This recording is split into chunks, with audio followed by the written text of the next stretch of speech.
চলতি মাসের ৩০ তারিখেই মাঠে গড়াতে যাচ্ছে বিপিএল এর একাদশ আসর, তাই মিটিংয়ে টুর্নামেন্টের নানা দিক প্রাধান্য পেয়েছে বেশি। এছাড়া ফারুক আহমেদের নেতৃত্বে বর্তমান বোর্ড প্রায় ৪ মাস পার করলেও পরিচালকদের মধ্যে দায়িত্ব বন্টন এখনো সম্পন্ন হয়নি। সে বিষয়টিও ছিল মিটিংয়ের অন্যতম আলোচ্য বিষয়। স্ট্যান্ডিং কমিটিগুলো আমাদের এক একজনের ৩-৪টা করে কমিটি, সেটা আজকে আলোচনা হয়েছে।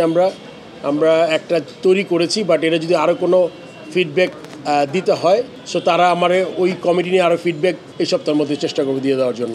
এটা আমি অনেকবার বলেছি এই সপ্তাহ, বাট এটা হয়নি, বাট এবার কনফার্ম হবে।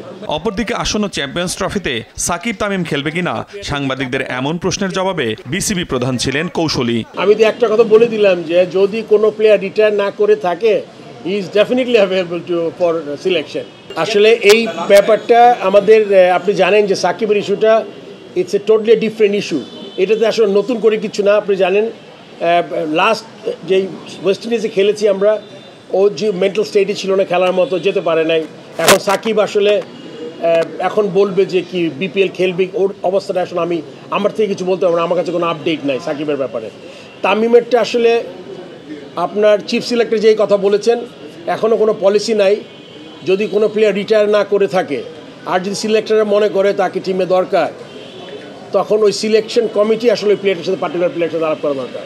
তবে শান্ত লিটনদের পাশাপাশি বিসিবি যে এখন জ্যোতি মুর্শিদাদের বিষয়েও গুরুত্ব দিয়ে দেখছে তা স্পষ্ট সভাপতির কথায়। মেয়েদের ক্রিকেটটাকে আমাদের একটা প্রায়োরিটির আছে।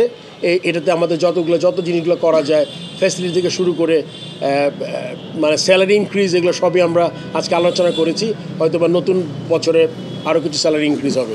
এছাড়া মিটিংয়ে সম্প্রতি অনূর্ধ্ব 19 এশিয়া কাপ জয়ীদের প্রত্যেককে 3 লাখ টাকা দেওয়ার সিদ্ধান্ত হয়। আমরা আলোচনা করেছি আন্ডার-19, আলোচনা না ডিসিশন হয়েছে আন্ডার-19 যে এশিয়া কাপ যে টিমটা চ্যাম্পিয়ন হয়েছে, ওদেরকে প্রত্যেক প্লেয়ার অফিসিয়াল যারা আছে পুরো ফুল স্কোয়াডকে পার পার্সন 3 লাখ টাকা করে আমরা প্রাইজ মানি অ্যানাউন্স করেছি।